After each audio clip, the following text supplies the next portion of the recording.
নমস্কার, দি রিপোর্টে স্বাগত। ভাঙড়ের হাতিশালা 6 লেনের টালির ঘরে প্রতিদিন জমছে ভিড়। অনলাইন জুয়ার নেশায় মজেছে 8 থেকে 80 সকলে। লটারির নামে ক্যাসিনো জুয়ায় মত্ত। কেউ বাজারের টাকা নিয়ে ঢুকে সর্বশান্ত হয়ে ফিরছেন, কেউ টিফিনের টাকা খরচ করছেন জুয়ায়। দেখুন সেই ছবি।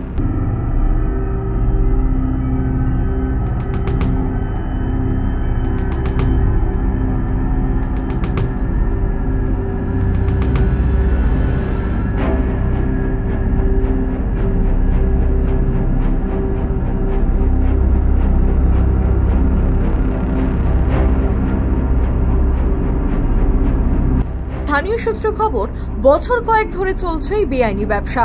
অভিযোগ পাওয়ার পর পুলিশ অভিযান চালিয়ে কিছু কম্পিউটার বাজেয়াপ্ত করলেও তাতে থোড়াই কেয়ার।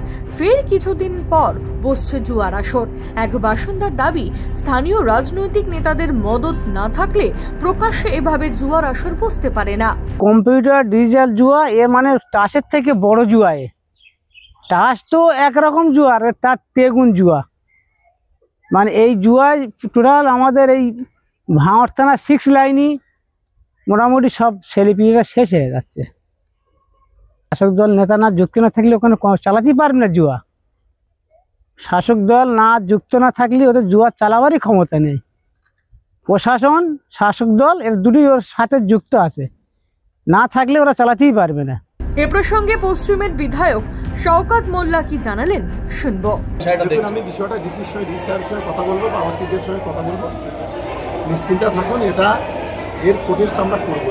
এটা নিয়ে কোনো সন্দেহ নেই। আমরা অন্যায়কে কখনো এবং খারাপ বিষয়কে কখনো সমর্থন করি না।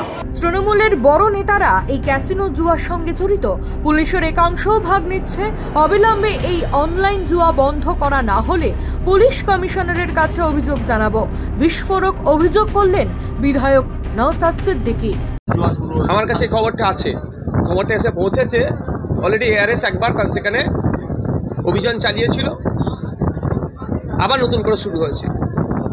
আমার কাছেও কিছু ভিডিও ফুটেজ এসে পৌঁছেছে, তার ভিডিও ফুটেজের সত্যতা এখনও যাচাই করিনি।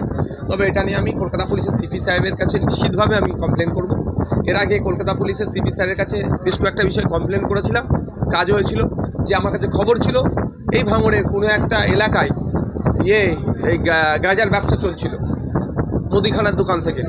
তো উপযুক্ত প্রমাণ দিয়েছিল, আমি কলকাতা পুলিশের সিপি সাহেবের কাছে পাঠিয়েছিলাম। পরবর্তীতে খোঁজ নিয়েছি যে ওখানে তাকে গ্রেফতার করা হয়েছে, তাকে তুলে নিয়ে গেছে এবং ওটা বন্ধ করেছে। সুতরাং এইটা যারা তৃণমূলের ছত্রছায়া থেকে তৃণমূলের তাবড় নেতা এই ক্যাসিনোর সাথে যুক্ত আছে, আমার কাছে খবর আছে যে তারা যদি ইমিডিয়েট ওগুলো বন্ধ না করে আমি কলকাতা পুলিশের যিনি সিপি সাহেব আছেন তাকে জানাবো। সেখানে না হলে পরবর্তী কি পদক্ষেপ নেওয়া যায় সেটা দেখব। স্থানীয় সূত্রে জানা যায়, কলকাতার এক ব্যবসায়ীর কাছ থেকে সফটওয়্যার ভাড়া নিয়ে এই জুয়া চলছে। কিভাবে প্রশাসনের চোখে ধুলো দিয়ে দিনের পর দিন প্রকাশ্যে চলছে এই অনলাইন জুয়া, উঠছে প্রশ্ন। মামুনি রায়, দি রিপোর্ট, দক্ষিণ 24 পরগনা। সমস্ত খবরের আপডেট পেতে লাইক করে সাবস্ক্রাইব করুন দি রিপোর্ট চ্যানেলটি। সেই সঙ্গে বেল বাটন প্রেস করতে ভুলবেন না। আপনাদের একটা সাবস্ক্রিপশন আমাদের জন্য অত্যন্ত মূল্যবান। একই সঙ্গে ফলো করুন আমাদের হোয়াটসঅ্যাপ চ্যানেলটিও। জয় হিন্দ।